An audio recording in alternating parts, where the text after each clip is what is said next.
Hey there, it's Jason Falls. If your company or maybe one of your clients sells to marketers, you look for advertising channels that guarantee business marketers are paying attention, right? Let me introduce you to the Marketing Podcast Network. You're listening to it right now.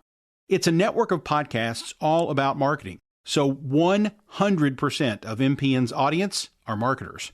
Reach them by advertising on the Marketing Podcast Network. Learn more and find our media kit at marketingpodcasts.net. Entrepreneurs Enigma is a podcast for the ups and downs of entrepreneurship. So the wins and the fails that we all face being entrepreneurs, how we learn from adversity. Every week I talk to a different entrepreneur with a story to tell. I'm Seth Goldstein. Come with me on the journey. This is Entrepreneurs Enigma. Let's get started.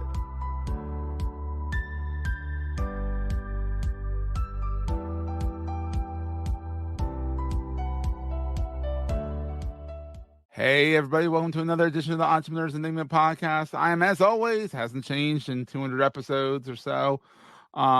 Seth, I had to think about that. I'm like, what's my name again? It's Seth. How's it going, everybody? Today I have Dai Manuel. He is an award-winning digital thought leader and author. He is a husband extraordinaire, a super dad, an all-around enthusiast on life. He's a Canadian. Don't hold that against him. If anything, he's really nice because he's Canadian. Because most Canadians are nice. Americans are asses. So we'll leave it at that. But he wrote a book on the whole life fitness manifesto, 30 minutes a day for a healthier body, mind, and spirit. He lives in Vancouver, downtown Vancouver, living it up, dating his wife, loving life, and he's very jolly too. So that's a good thing. Let's bring him in here. Dai, how's it going, buddy? It's going great, Seth. I feel this has been a long time coming, and I'm just happy to all be here. great things take some time. So yes, true that. And thanks for the kind introduction. And it's just good to see you, man. Good to see you. Yeah, absolutely. So how does all get started? You mean just professional life, or just a bit of everything? How the entrepreneurial journey get started? Yeah. Did you do corporate? Did you do I'm sure everyone's done corporate at some point. Yeah, I guess, for me, I grew up watching two parents that were professionals. Like my mom was an RN, a registered nurse, but she always had a side hustle. Like always, like, an antique shop, and then eventually a bed and breakfast. And then she got into interior design and all the while also going back to school to level up her education, get her master's, especially when my parents separated and divorced. My mom now took my brother and I on as well, full time. Geez, so God bless her. God bless her. Yeah. And that's who raised my brother and I. And, we had a good relationship with my dad, but the main relationship was with my mom. And, but my dad, he was a workaholic, and he'd be the first to admit that. And so that was what I grew up with. So this amazing work ethic that was definitely imbalanced, more energy going towards professional life than personal life. But I'm not complaining. Like, I know that's part of my DNA. And, I valued money. I understood the value of money from early on. I knew that I wanted to earn my own money. But I also realized early on in the fitness industry, I started getting into fitness around 17, 18 and training people because I went through my own personal change from morbidly obese teenager to healthy human being. And people blink and they're like, whoa, the guy. Yeah. Well, Seth, most of us get into businesses where, we've accomplished some sort of change or a big change, or we figured out a better way of doing something. And, so I had people, especially like friends of my parents, which were 20 years my senior, coming to me. And, as a kid, I'm like, wow, you actually think I've got something of value to offer? Really? Like, because I didn't think that about myself. Ego boost. Yeah, exactly. Totally. And so that was sort of my first foray, but I also realized early on that, this is hard because I only have so many hours and so much energy. Yeah. And I realized there was sort of a cap with that, but I was okay with that though, because I was young. I mean, I was getting ready to move out to Vancouver from Toronto, you're originally from the Ontario area. Yeah, from Ontario. And so we moved out to Vancouver, in 1995 to go to University of British Columbia. But I already knew I wasn't ever leaving. It was the mountains that brought me here. And then it was a girl that kept me here. Exactly. And is your wife from Vancouver? Yeah, she is. She's from the interior. You're not allowed to move. No. You know what? I love this place. If I had to pick Yeah. anywhere in Canada to live, this is the place. But it's the weather climate is very much like Seattle for those down south. Yeah, And down so, south. yeah, well, the Pacific Northwest is just a beautiful area. Yeah, I mean, you Yeah, have it to be okay with seasons. Yeah, and you get seasons up wet, there. Yeah. but I love it. And I when on the corporate side, in my early 20s, I Yeah. got a position in a company that was national across Canada that sold fitness equipment. We're going to take a quick break, hear from our sponsors, and get right back to the show. Oh, Support for this and all the other podcasts on the Marketing Podcast Network is provided by Momento. Upload a video, and in just minutes, all the busy work of a production team or PR staff is ready for download. Segments edited, transcripts written, social media captions drafted. Literally minutes, not hours. With Momento, you can upload 30-minute videos and watch the AI recommend 10, 12, even 15 segments to pull out as clips. Use them in Instagram Reels, YouTube Shorts, and even TikToks to promote the full video. The recommendations are fast and driven by AI. You can edit them to your liking, then output the finished promotional clip in just minutes. Go check it out. MPN listeners can try it for free at bit.ly/MomentoMPN. That's bit.ly/MomentoMPN. You may know you're listening to this show along the Marketing Podcast Network, but did you know there are other great shows on MPN to help your business? Christopher Hines hosts a great podcast called Founder Success Methods. Chris, tell us what these fine folks will get out of listening. You'll learn how to really grow your startup and get the basic strategies to build a successful company. We show you all the details and all the strategies that you just can't find on Google, YouTube, or even other podcasts. Ooh,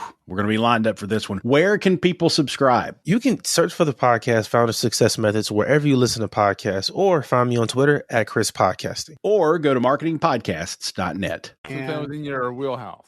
Yeah, so it was, but it was outside of my wheelhouse from the standpoint I never really worked in a former sales type of role, especially one that was performance-based pay.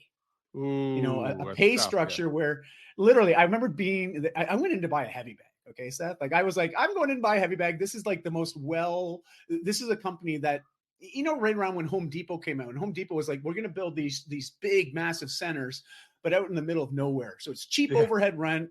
We'll spend a lot of money to drive traffic to these locations. Literally drive traffic. Yeah, totally. And I mean, that was really the invention. We saw the big box wave, especially in the 90s and in the early 2000s, all these big sort of conglomerates doing that model. And in Ontario, there was a very savvy business guy that was like, hey, I wonder if we could do that for fitness.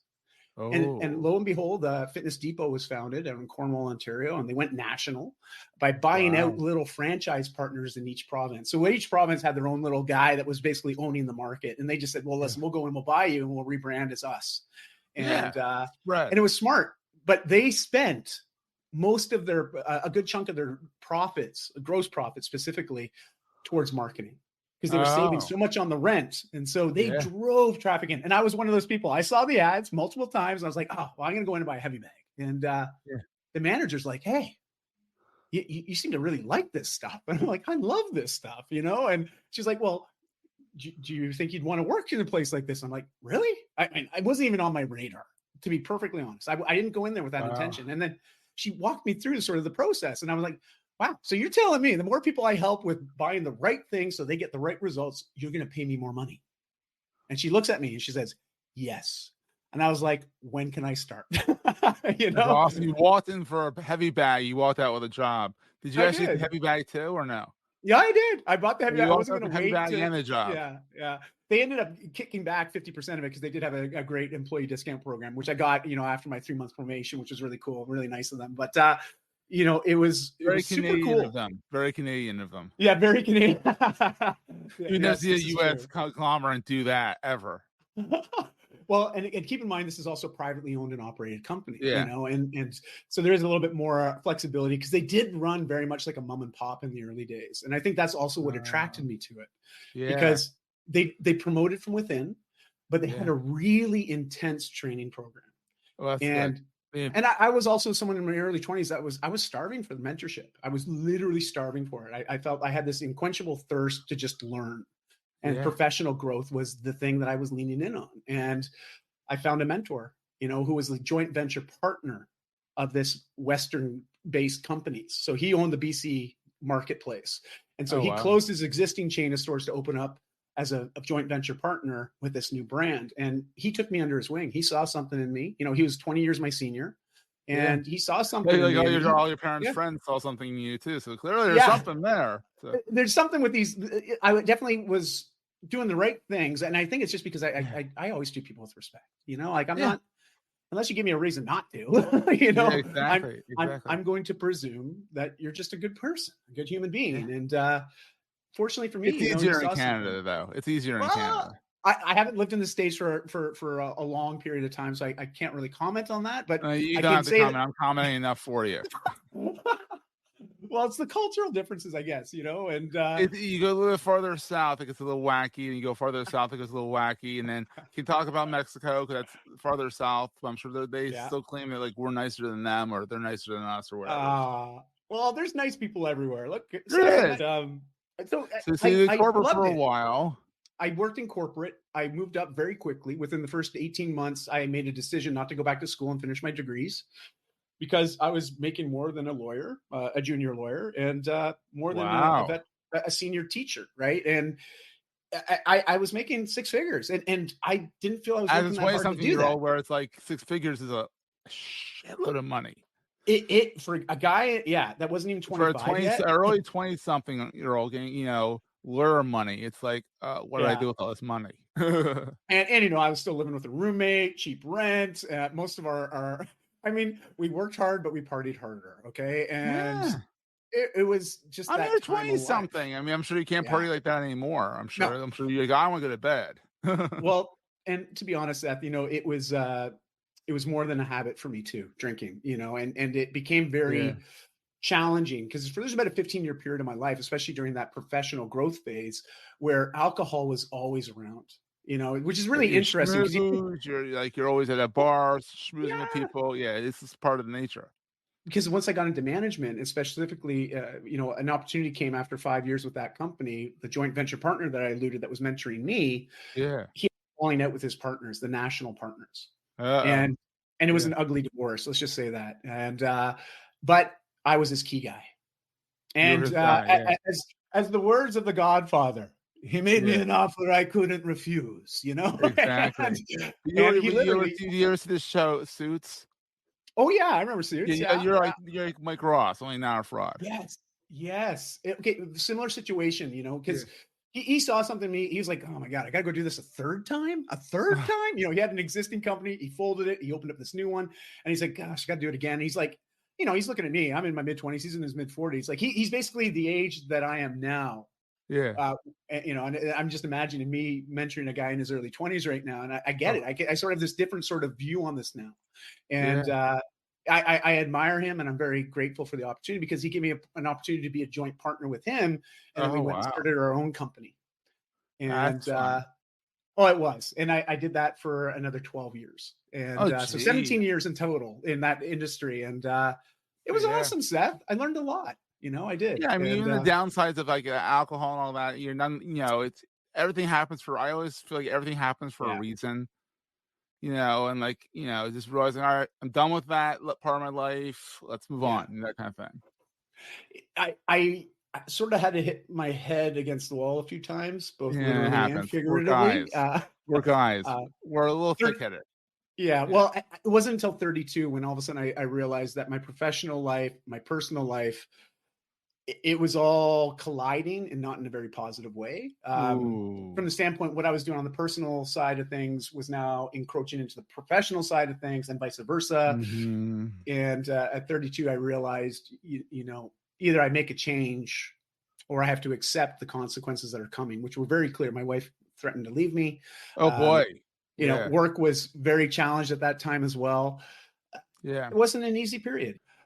So from the time that I gave up the booze, I basically said, okay, no more alcohol, so I can say yes to everything else that I've always said I wanted, but I've been shirking off because of the alcohol. Mm-hmm. And that shit gets expensive too.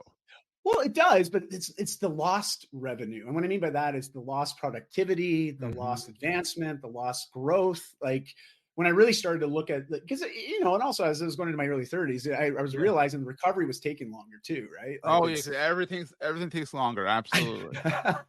And so I ventured off on my own, and I realized I didn't want to keep doing retail. Yeah, Retail's that'll hard. do it. Yeah. It's hard. It was definitely wearing me out. And so I transitioned into doing what I was already doing sort of as my own side hustle, even while I was still You was building a my side hustle during all this. Oh my God, you were busy. Yeah. Yeah, well, I had the space and I had the energy because I had You eliminated were only this alcohol 32. piece. Yeah, that's still young. Yeah. And so I didn't have all these distractions. And so I was using that extra time to really build my own profile online, which originally the intention was to grow the business, our business Yeah. that we co-founded called Fitness Town. And Oh, okay. Oh, and he disappeared.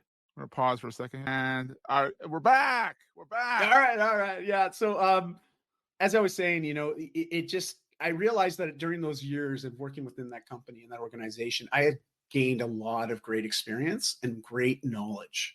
Yeah. And while I was building that side hustle, and it wasn't really a side hustle initially, because I realized this whole social media thing was sort of blowing up. This is sort of the 2006, 2007. Yeah, the Twitter era, the Twitter Yes. good era. Yeah. Twitter was like it, right? I mean, it was Yeah. all over the place. I had people in the networking groups I was a part of talking about this thing.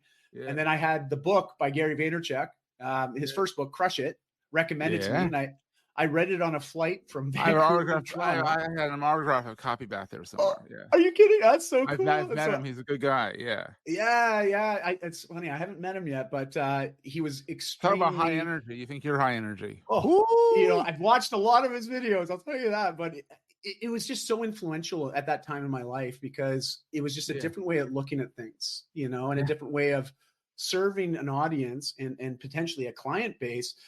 But now I didn't have any boundaries to consider. I didn't have these geographical locations. And but I also thought it would elevate the profile of the company, which it did. I remember selling a treadmill over Twitter to a guy that lives up in Fort McMurray. So Fort McMurray, for those that don't know, Edmonton, Alberta. Oh, wow. Really out in the middle of nowhere. Oil sands, right? It's where most of the oil in Canada comes from, is up in the oil sands. So Fort Mac is this very eclectic community of a lot of people that work on the drinks. And I was talking to a guy over Twitter and I sold him a treadmill from our Edmonton store, like all over Twitter. Right. And I was like, after I did that, my partner, I used to do he was like, Twitter. Yeah.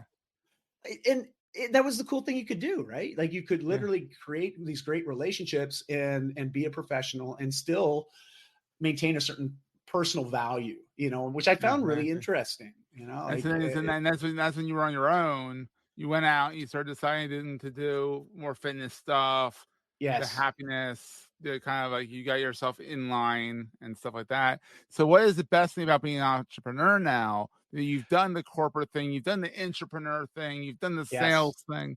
What's the best thing about being an entrepreneur now, besides the fact that you can take a few days off if you don't feel good? So. Yeah.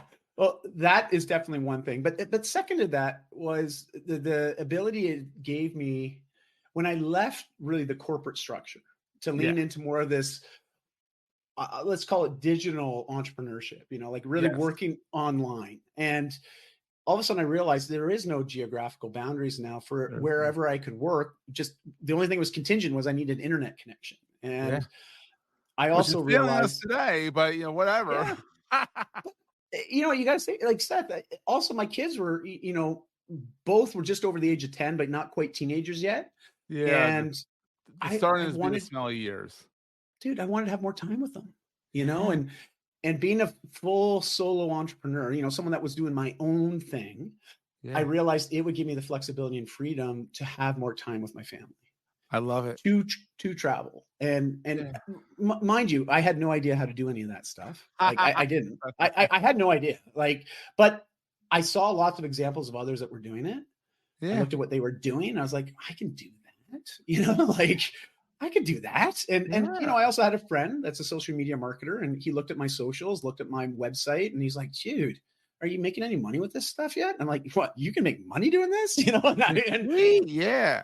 I had no idea. That's how green I was to this whole space. And so I just leaned in. I found some good coaches. I found a good mentor, and I just humbled myself to the space. And love it. but I love it because of the time aspect. But there are the challenges too, and I Oh, there think are. most of That's the other yeah. question. You're getting ahead, but that's the other question. What keeps you up at night with being an entrepreneur? Yeah. It's the mental health load, I think, is the best way Mhm. to put it. And what I mean by that is, there's tight times. I mean, during COVID, I remember 60% of my forecasted revenue for the year gone overnight, like Yeah, literally gone, quickly. because I had nothing in my own right. I couldn't look at my clients that were in contracts with me and enforce those. There's no Yeah. way, because their No. businesses were decimated literally overnight. So, we were all in that boat, and so that was tough. But fortunately for me, Yeah. my wife works, and so she supported the family for those Oh, couple yeah. months, while I tried to recalibrate. Yeah, Um, absolutely. but that's a common up and down with being an entrepreneur, because it is very much like being on an island at times, even though it doesn't have to be. It has those Oh, moments, absolutely. It's ups and Yeah. downs. So what is the most Yeah. important thing to carry with you all the time? You mean literally, or Or just as far as figuratively, you can go as woo-woo as you want to go. yeah? Well, I think having a positive mental attitude is very, Yes. very good. Yeah. Now again, I'm not talking about positive toxicity. And what I mean by that is there's one thing where, that whole adage, fake it till you make it, right? And I Yeah. can appreciate it makes sense in some situations. Just believe as if you are and do as if you already are that, and Yeah. watch, maybe things will happen. But just being positive when on the inside you're not feeling very positive, Yes, it doesn't work. well, it's tough because it's not authentic. It's not really aligned with where we're at. And sometimes we just have to allow ourselves to feel. It's okay to feel scared. It's okay to feel uncertain. It's okay Yeah. to feel shaky. Like, that's just part of life and business. And Yeah. I find sometimes positive mental attitudes, if we rely on that solely and just expect that that's going to make everything okay, that's where I've run into problems. I'm just being transparent here. Yeah, Like I absolutely. could, Yeah. I found myself, it didn't matter how much positive I want to be. I truthfully wasn't believing it, at the time, based on what was going on. And it really came down to action. I just wasn't Mhm. doing the right actions with Yeah. the right Yeah, do it. outcomes being expected. And yeah, and that was tough. So positive mental attitude, but with a grain of salt. Okay. I love it. I love it. So Dai, where can people find you online? What is your watering hole of choice now? And don't say X. Please don't say X. Well, I love LinkedIn. I really do enjoy that. But also Facebook and Instagram. I'm I most know. I active on saw your those. Instagram. Those Your three. Instagram's fun. Your Instagram's Yeah. fun. I enjoy it. I I was looking around that Thank earlier. you. Thank you. You get the I real try to have sense fun of with who it. you are and stuff. Yeah. Yeah. I mean, I look at it as just a little window into who I am. And if people find some motivation, inspiration, and hopefully a little bit of education. And also uh, check out his book on Amazon too. Get that yeah, book. thank you. Thank you. Yeah. I But, love it. Seth, just real quick though, just to really commend you. I mean, 200 plus episodes is freaking Yeah, phenomenal. this was a pandemic project. It's And I've been amazing. podcasting since 2010, but this is a pandemic project and it just keeps going. And I'm like, all right, we're gonna keep going with this. I got to put out Freaking 2 a love week, it. but 2 I episodes love out a it. week and a newsletter. I have no idea how I do it. It's incredible, man. I mean, thank you for inspiring and showing what's possible, because when I looked at your platform and I started looking at all the episodes and the Yeah. conversations and listening in, there's a wealth of information. I wish There's a I had book the there little somewhere. There's a windows when book. I got into entrepreneurship. I had access to this, and that's why I think your That podcast means is so much to me. amazing. Yeah.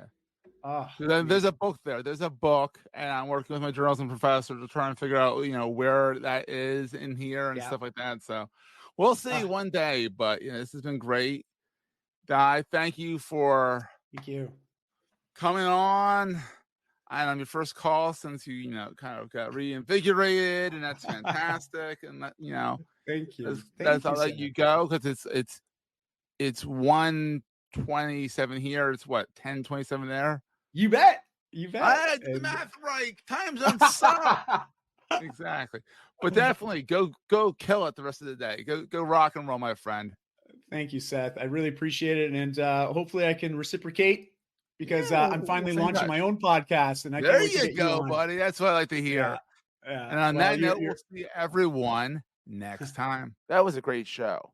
If you're enjoying Entrepreneurs Enigma, please review us in the podcast directory of your choice. Every review helps other podcast listeners find our show. If you're looking for other podcasts in the marketing space, look no further than the Marketing Podcast Network at marketingpodcasts.net.